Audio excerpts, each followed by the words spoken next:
Under the wide Texas sky, the wind moved like a restless ghost.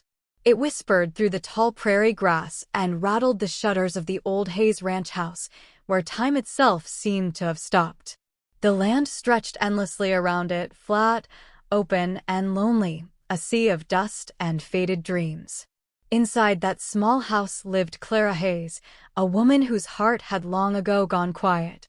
She moved through her days the way the wind moved across the plains, steady, silent, and without direction.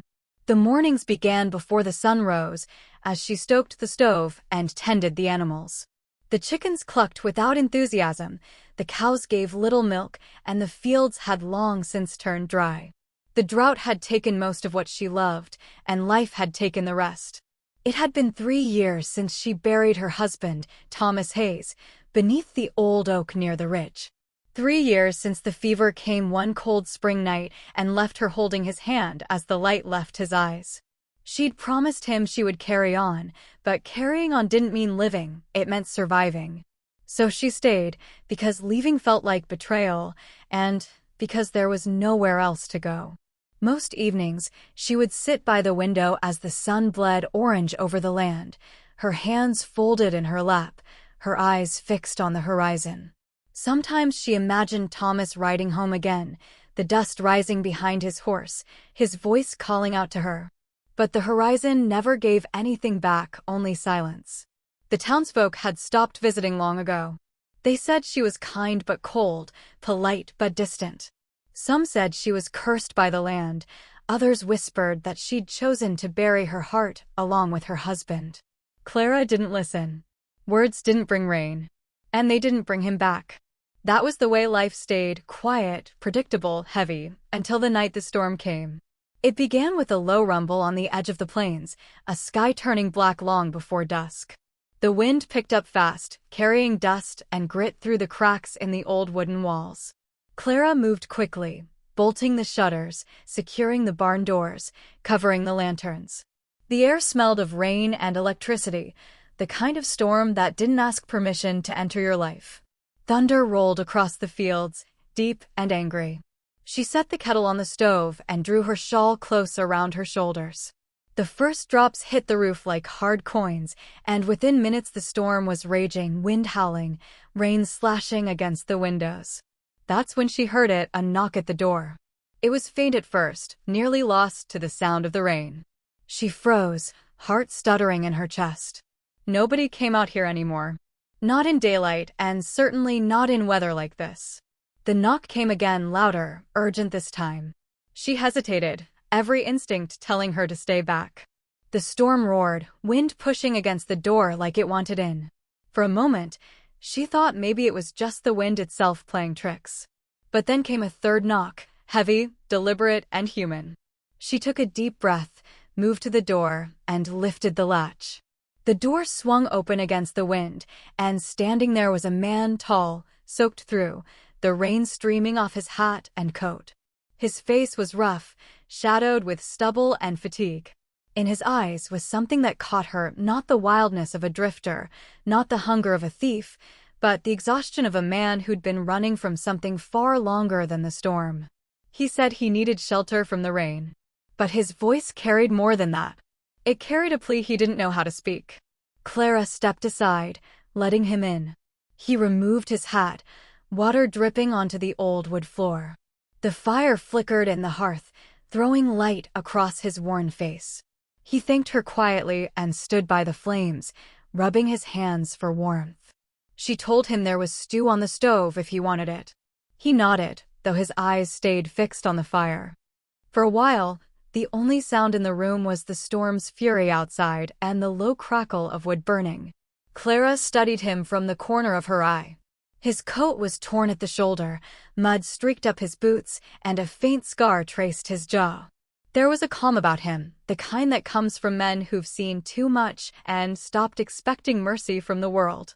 When he finally spoke again, it was to ask how far it was to the next town. She said about 15 miles west, maybe more if the river had risen. He nodded slowly, then winced and pressed a hand to his side. Clara's eyes caught the gesture. Blood had darkened the edge of his shirt. Without a word, she fetched a basin and cloth. He protested weakly, but she ignored him. When she lifted his coat, she saw the wound shallow but angry, the kind made by a bullet that grazed instead of pierced. She cleaned it with quiet precision, her movements careful, practiced. He asked how she knew what to do. She said her husband had been a rancher, often careless with fences and tools. She learned fast out of necessity. When she finished, she wrapped the wound with fresh cloth and sat back. He looked at her for a long moment, the firelight catching the depth in his eyes. Then he thanked her again, the thank you that meant more than words. The night deepened. Rain softened to a whisper, and the air grew calm again. Clara set out a blanket near the hearth and told him he could rest there until morning. He nodded and lay down, exhaustion claiming him fast. She sat back in her chair, watching the flames dance, her mind caught between fear and something else, something she hadn't felt in years. Not trust, not yet, but the faintest spark of curiosity. She told herself he'd be gone by dawn. But dawn came, and he was still there. The morning light spilled through the thin curtains, pale and gold. The storm had passed, leaving the land washed clean. Clara brewed coffee and found him already awake, sitting at the table, hat in hand. He said he didn't mean to overstay his welcome, that he'd be on his way soon. She told him to eat first. He did, quietly, gratefully. When he finished, he stood and thanked her one last time. Before he left, he turned back to ask her name. She said Clara Hayes. He repeated it softly, as if committing it to memory, then told her his name was Luke Carver. She watched him ride away through the clearing fog, a lone figure fading into the horizon.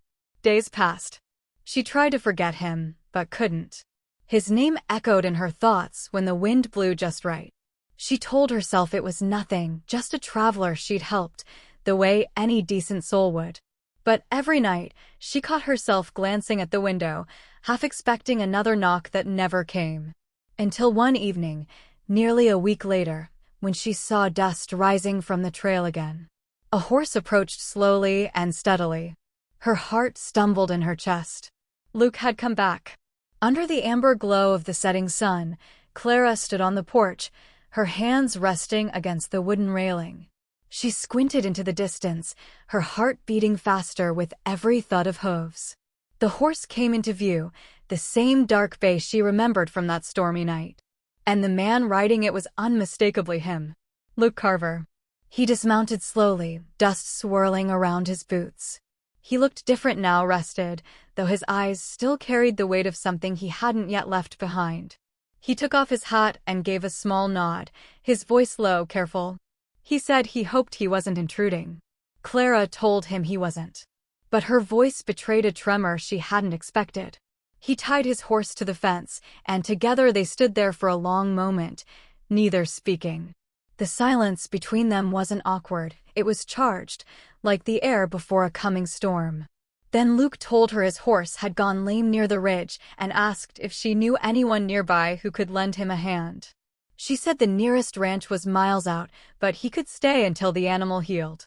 He thanked her, though his eyes said there was more behind his return than a wounded horse. That night, the sky turned gold, then violet, and finally into the deep velvet of a Texas evening. They ate by lamplight, the sound of crickets rising through the open window. Clara found herself studying him more than she wanted to, the way he listened when she spoke, how he seemed cautious with his words, as if everything he said mattered. After dinner, he helped her carry water from the well. The quiet stretched between them again, soft but heavy with unspoken things. Finally, she asked him what had brought him this far west. He hesitated, glancing out toward the dark fields. He said he'd been a bounty hunter once, the kind of man who chased others for coin. But that life, he said, had a way of turning a man into what he hunted. Clara listened, her heart tightening. She'd heard stories of men like him, hard, rootless, ghosts in their own skin. But the man standing before her didn't look cruel or cold. He looked tired. Tired of running, tired of surviving, tired of himself. He said there was one last job he'd taken, one that didn't sit right. A job that made him question what kind of man he'd become. He said he didn't finish it, that he walked away before the blood spilled. And ever since that night, Someone had been after him for it. Clara's breath caught. She asked if that meant the wound he carried before, the one she'd tended, came from that past. He nodded. Said the man he was sent to hunt had friends. Dangerous ones. He didn't come here by accident, he said softly. He came here because the road ran out. The lantern light flickered between them. Outside, the wind picked up, carrying the scent of the open land, rain, dust, and grass. Clara didn't know what to say. The part of her that had spent years building walls told her to keep her distance, to send him on his way before trouble followed. But another part, the one she thought had died with her husband, told her to stay. She saw the way he looked at her, not with desire, not with pity, but with quiet understanding. As if he recognized the loneliness in her, the way a man recognizes his own reflection. Over the next few days, Luke helped her around the ranch. He fixed the fence, mended the roof, and worked the stubborn old plow that had been sitting and used since Thomas passed. Clara tried to pay him, but he refused, saying the work was payment enough for her kindness. She began to look forward to the sound of his boots on the porch, his low laughter when the old mare refused to move, the quiet hum of his voice when he spoke about the places he'd seen. But at night, when she sat alone by the window, something inside her wrestled with itself. She had sworn never to love again. She had made peace with the silence, the emptiness, the ache of absence. Now, this man was stirring something she'd buried deep. Something she wasn't ready to face. One evening, as the sun dipped low and the horizon burned orange, Luke joined her by the fence. The world was quiet, the air warm, the land peaceful in its vastness. He said he'd be leaving soon, that staying too long might bring danger to her doorstep. She didn't speak, just stared out over the fields. He turned to her then, and for a long moment, their eyes met. Something unspoken passed between them, a fragile, dangerous truth neither dared to say. He reached out, brushed a strand of hair from her face, his touch gentle, hesitant. And just as the moment hung there, fragile and perfect, the distant sound of horses shattered it. Clara stiffened. Luke's expression darkened. He knew that sound too well. He told her to stay inside. 3 riders were cutting across the field, moving fast. Dust rose behind them, rifles glinting in the light. Luke's past had finally found him.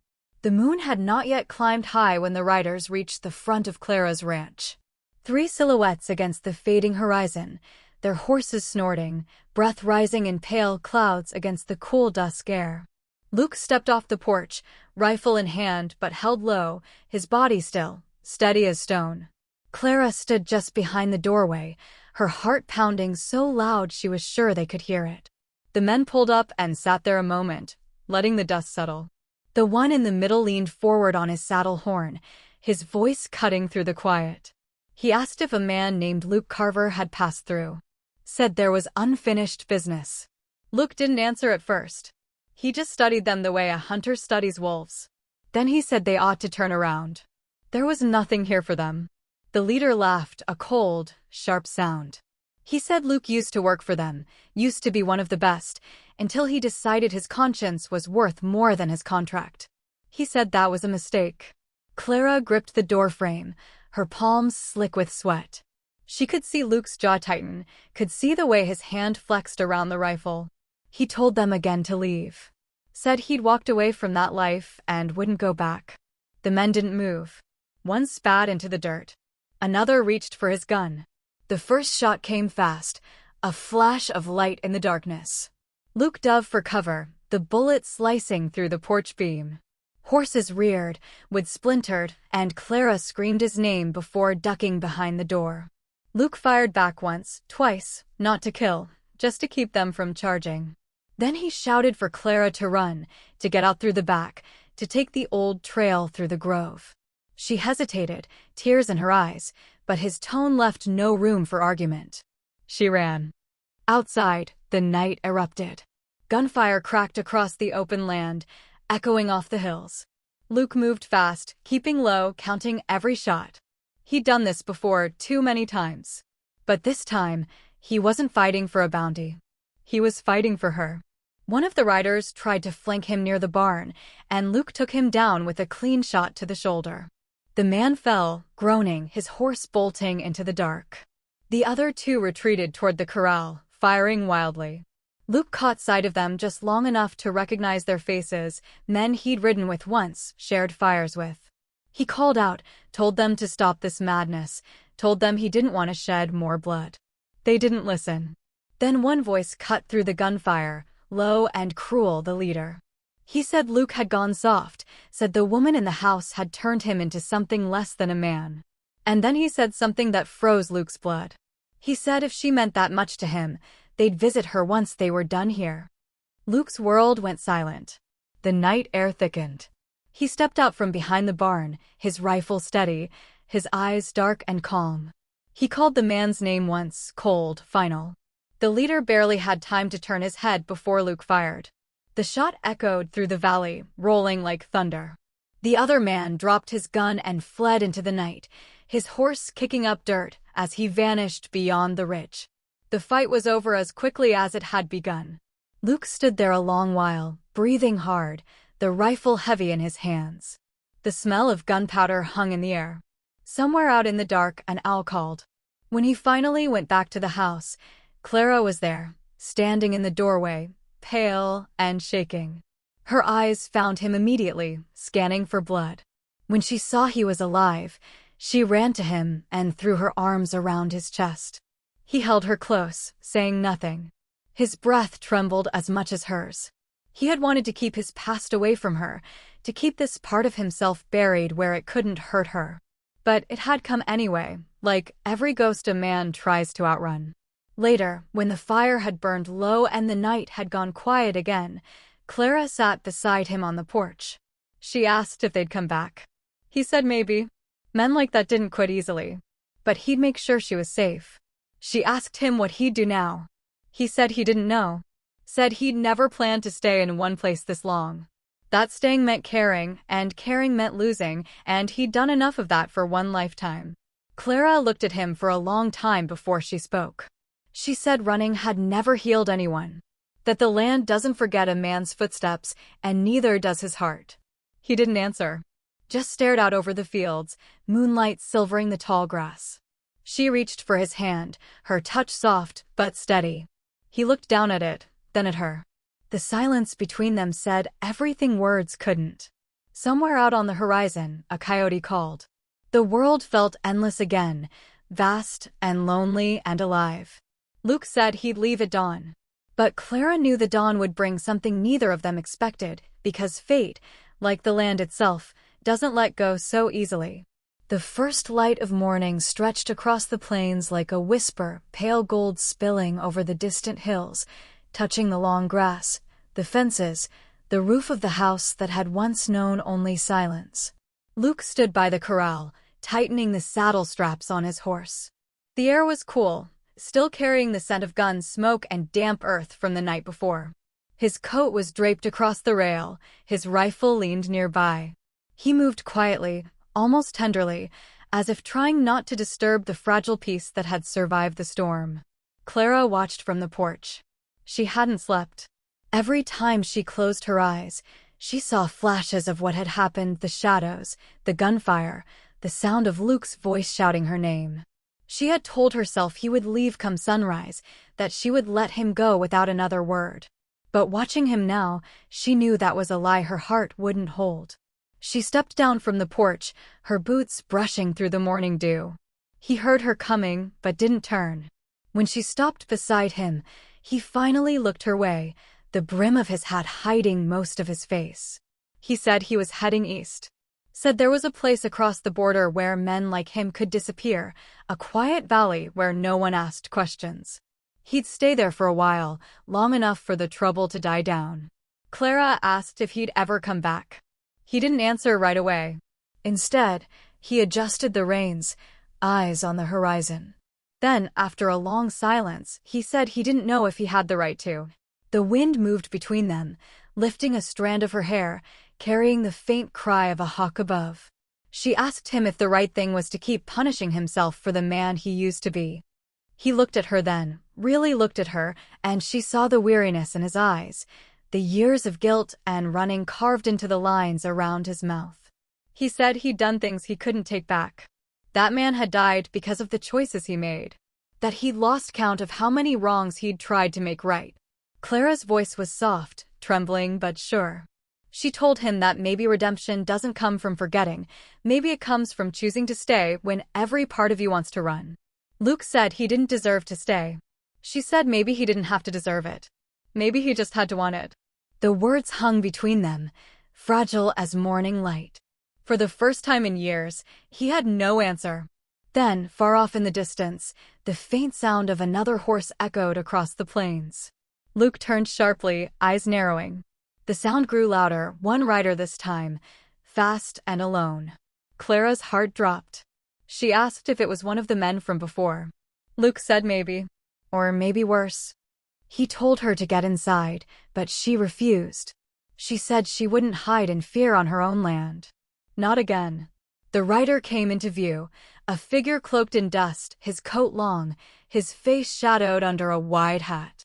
He slowed his horse near the fence, dismounted, and called Luke's name. Luke recognized the voice instantly. It was Marshal Dean Harper, a man he'd once ridden beside, back when the law and the outlaws blurred in the same dust. The marshal told Luke he'd been tracking him for months. Said there was a warrant on his head, not for murder, but for abandoning a federal contract. Said the men who came last night were already dead in the next county, shot down by others who wanted the same bounty. Luke didn't move. The marshal said he didn't care much for bounty or justice anymore. He'd come to give Luke a choice, come quietly and clear his name in court, or vanish into the hills and live forever looking over his shoulder. Clara stepped forward, her voice trembling but firm. She asked if turning himself in would save him or destroy him. The marshal looked at her, then at Luke, and said sometimes a man has to let the truth hurt him before it can heal him. Luke lowered his head. He said he was tired of running. Tired of being hunted. If the past wanted him, it could have him, but on his terms. He turned to Clara, his voice rough, low.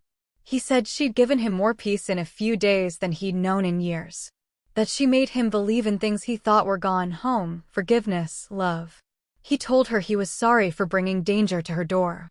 She stepped closer, her eyes glistening in the light.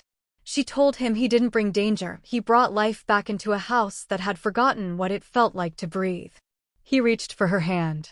For a moment, time stopped, just their hands, the morning air, and everything they couldn't say. Then he let go, turned to the marshal, and nodded. The marshal told him there'd be a hearing in Carson City, that it might take weeks. He'd stand by him if the truth held up. Luke mounted his horse, his coat brushing the saddle, his hat low over his eyes. Clara stood there, silent, her heart breaking in a way she thought it never could again. He said goodbye softly, his voice fading into the wind. Then he rode away, slow at first, then faster, the sound of hooves fading into the horizon until he was just a shadow swallowed by the light. Clara stood watching long after he was gone. The land was quiet again, the kind of quiet that hurts because it's full of memories. Inside, the house felt empty, but different. Alive somehow. She touched the table where he'd sat, the cup he'd used, the coat he'd left draped across the chair. She whispered his name once, barely a sound. Days passed, then weeks. Word from Carson City came through the local storekeeper. Luke Carver had stood trial and walked free. The marshal had spoken for him.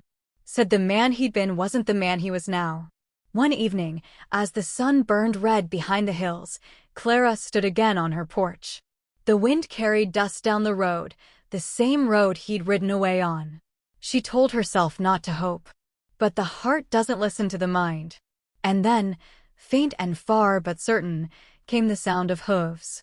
She froze. The figure was smaller than she remembered at first, framed against the setting sun. Then closer. Then clear. Luke. The wind tugged her hair, and tears filled her eyes before she could stop them. He slowed his horse, dismounted, and walked toward her. No words. No need. She met him halfway, her step slow, trembling. He stopped in front of her, hat in hand, eyes shining with something she hadn't seen before: peace. He said he didn't have anywhere else to be. And she said neither did she. The sky turned gold behind them, and the land seemed to exhale, as if even the wind had been waiting for this. When he reached for her hand again, she didn't hesitate. The silence between them wasn't the kind of silence that hurts anymore. It was the kind that heals. Love had come knocking once, when she least expected it. And this time, she opened the door. Years later, the wind still moved the same way across the plains, steady, low, whispering through the tall grass like a memory that refused to fade. The ranch had changed some. A new barn stood by the corral, the fences rebuilt, the porch fixed where the old boards had warped with time. But the house still looked out over the same endless stretch of land, where morning light rolled across the fields and sunsets bled like fire over the hills. Clara sat on the porch, her hair silvered now, the lines around her eyes deep but kind. She held a mug of coffee between her hands, the steam curling up into the cool air. She listened to the sounds that filled her mornings, the soft nickering of horses, the wind tugging at the curtains, the distant laughter of a child running toward the barn. That laughter was the heart of the place now. A boy with his father's steady hands and his mother's quiet strength, chasing after a pup that never seemed to tire. Luke leaned against the fence, watching him with that familiar half-smile, the same one he'd worn the day he first came back.